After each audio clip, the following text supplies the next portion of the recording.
Ya, bismillahirrahmanirrahim. Assalamualaikum warahmatullahi wabarakatuh. Alhamdulillahirabbil alamin wassalatu wassalamu ala Rasulillah wa ala alihi wa sahbihi ajma'in amma ba'd. Anak soleh-soleh sekalian, mari kita awali pagi ini dengan mengucapkan rasa syukur kita kepada Allah Subhanahu wa taala. Alhamdulillahirabbil alamin atas segala nikmat yang Allah berikan kepada kita semua, nikmat kesehatan dan kesempatan serta berbagai nikmat yang lain yang tentu tidak bisa kita sebut satu-satu.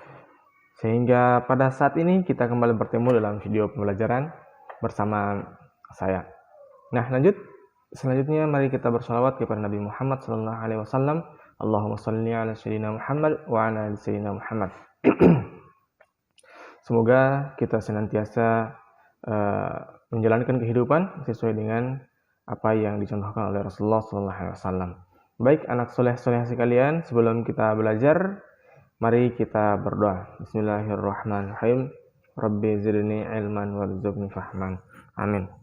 Semoga apa yang kita pelajari ini bisa bermanfaat bagi kehidupan kita, bagi orang-orang di sekitar kita, serta masyarakat luas pada umumnya. Baik. Ya, anak soleh-soleh sekalian, hari ini kita masuk di tema 4, ya, masuk di buku baru ya. Silakan diambil buku tema 4-nya, kewajiban dan hakku. Subtema 1, kewajiban dan hakku di rumah. Nah, kewajiban dan hakku di rumah. Pembelajaran 1. Anak-anak sekalian, anak soleh-soleh sekalian, silakan dibuka bukunya pada halaman 1. Nah, Siti memiliki kewajiban menjaga kesehatan tubuhnya. Ia selalu makan makanan yang sehat dan bergizi. Siti berpakaian bersih dan rapi. Ia juga tinggal di rumah yang nyaman.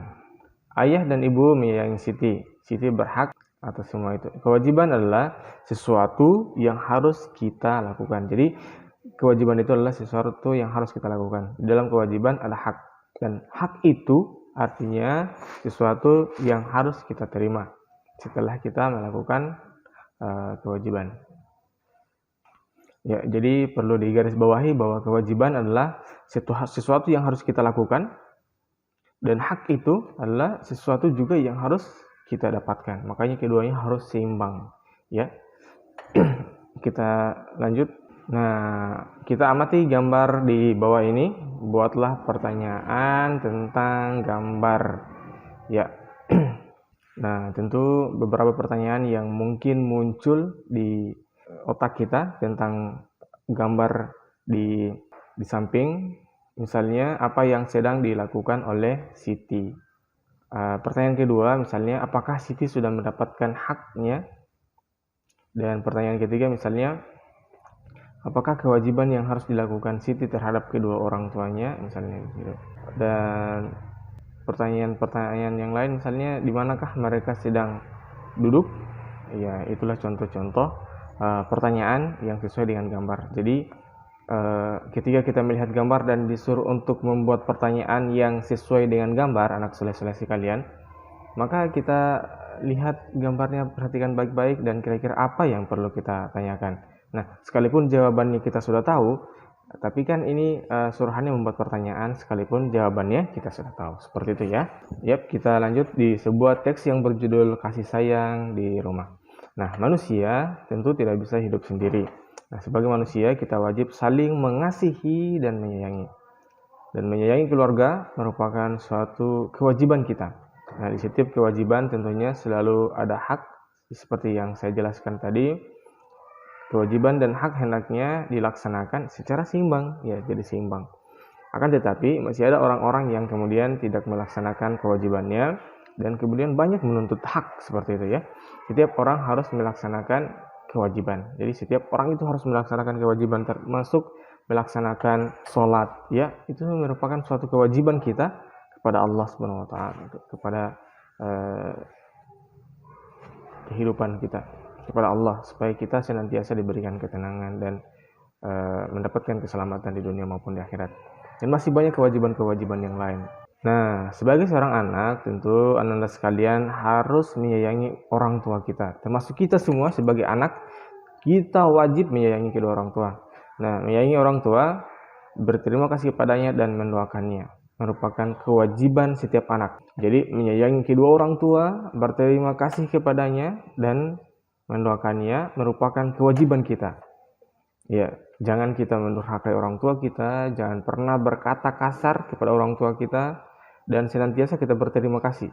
Bagaimanapun rasa masakan yang diberikan oleh ibu, seperti bagaimanapun rasa masakan yang dimasakan oleh ibu, tidak boleh kita mencela masakan tersebut.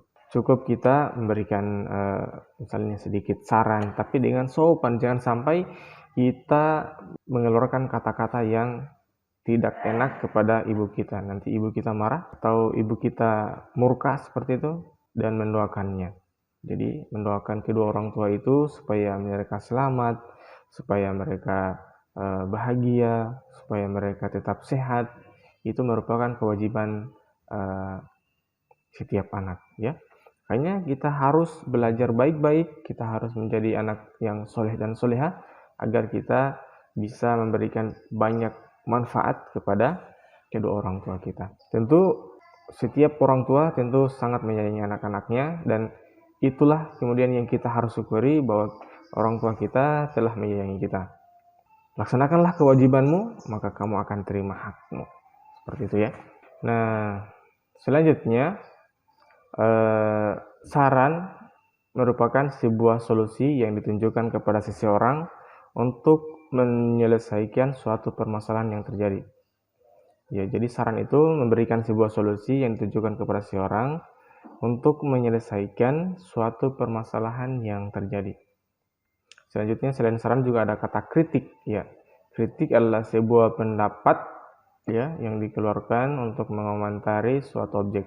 Sebuah pendapat yang dikeluarkan untuk mengomentari suatu objek. Silakan dilihat di gambar ini. Nah, lanjut pada halaman 4 ya, ada sebuah latihan. Bacalah hak-hak yang sudah didapat Siti pada tabel di bawah ini, dan tuliskan saran yang harusnya Siti lakukan. Jadi saran yang harusnya Siti lakukan berarti kewajibannya Siti, dan haknya itu sudah dituliskan. Jadi yang kita harus isi adalah kewajibannya kira-kira apa ya, pada halaman 4 ya.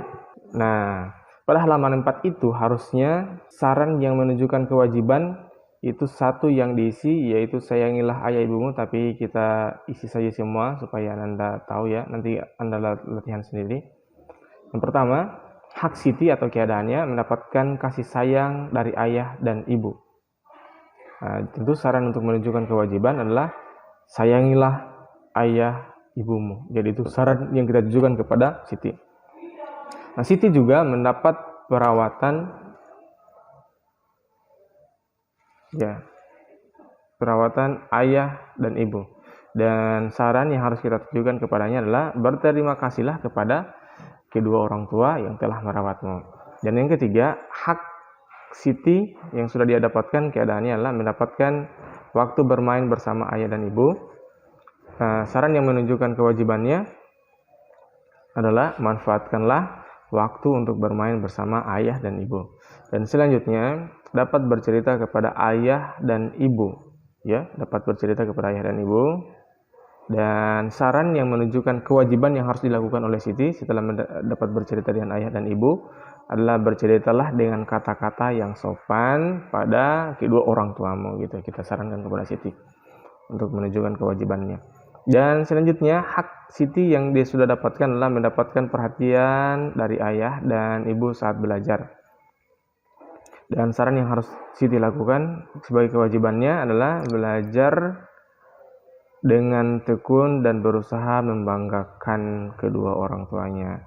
Dan yang terakhir, mendapat bantuan ayah dan ibu saat kesulitan. Nah, dia sudah mendapatkan hak tersebut, maka saran kita kepada Siti sebagai kewajibannya adalah mintalah bantuan kepada ayah dan ibu dengan tutur kata yang baik seperti tadi ya.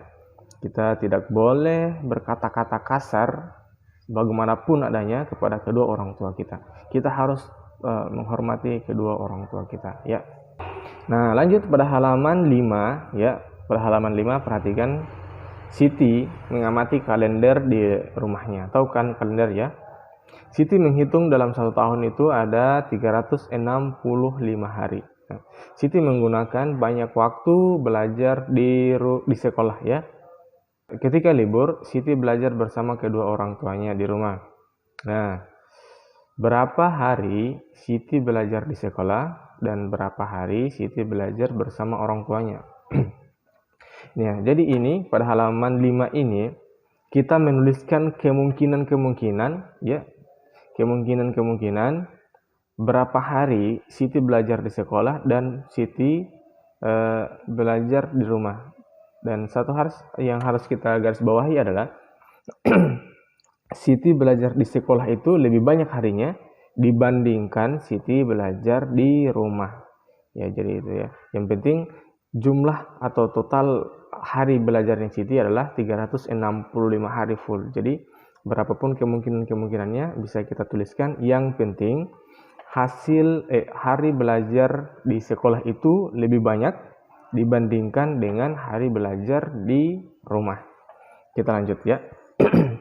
Nah, hari belajar di sekolah itu 250 hari dan hari belajar di rumah sama dengan 115 hari. Jadi kalau misalnya dituliskan 250 hari belajar di sekolah dan total hari belajar Siti semuanya itu 365 hari, maka cara mendapatkannya adalah ya dengan mengisi berapa kemungkinan Siti belajar di rumah, dan ketika kita menjumlahkannya itu hari belajar di sekolah dan hari belajar di rumah sama dengan 265 hari. Contoh ini yang kedua, misalnya hari belajar di sekolah Siti 200 hari dan hari belajar di rumah itu kita tidak tahu. Caranya adalah dengan mengurangkan jumlah semua hari belajar dikurang hari belajar di sekolah untuk mendapatkan hari belajar di rumah. Nah, 365 dikurang 200 ya tentunya. Nah, 5 kurang 0 sama dengan ya 5. 6 kurang 0 sama dengan 6. 3 kurang 2 sama dengan 1. Jadi hari belajar di rumah Siti itu sama dengan 165 hari. Nah, untuk tugasnya adalah ya mengisi titik-titik yang ada di kolom ini, serta ini dan ini juga ya. Diisi seperti contoh yang di atas tadi. Ya, saya kira itu tugasnya untuk pembelajaran hari ini.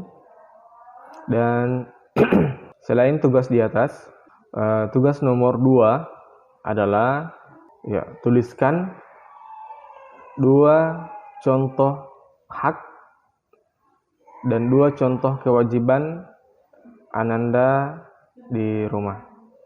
Saya ulangi, tuliskan 2 contoh hak dan 2 contoh kewajiban Ananda di rumah. Nah, saya kira cukup pembelajaran kita hari ini. Terima kasih sudah menonton video ini. Jangan lupa mengerjakan tugasnya tadi, ada di halaman 5 bagian yang belum diisi tadi, 3 nomor sama tuliskan 2 hak dan 2 kewajiban ya Ananda di rumah itu. Tetap semangat untuk senantiasa beribadah dan menjalankan aktivitasnya Ananda sekalian. Harapan saya di rumah tetap berbakti kepada orang tua dengan membantu pekerjaannya ataupun mengikuti segala perintahnya yang diperintahkan oleh kedua orang tuanya, karena itu sebagai bentuk keberbaktian kita, kepatuhan kita kepada orang tua kita, dan itu sebuah perilaku atau perbuatan yang luar biasa. Kita tutup pembelajaran hari ini dengan mengucapkan alhamdulillahirabbil alamin dan doa penutup majelis. Subhanakallahumma wa bihamdika asyhadu an la ilaha illa anta astaghfiruka wa atubu ilaik. Assalamualaikum warahmatullahi wabarakatuh.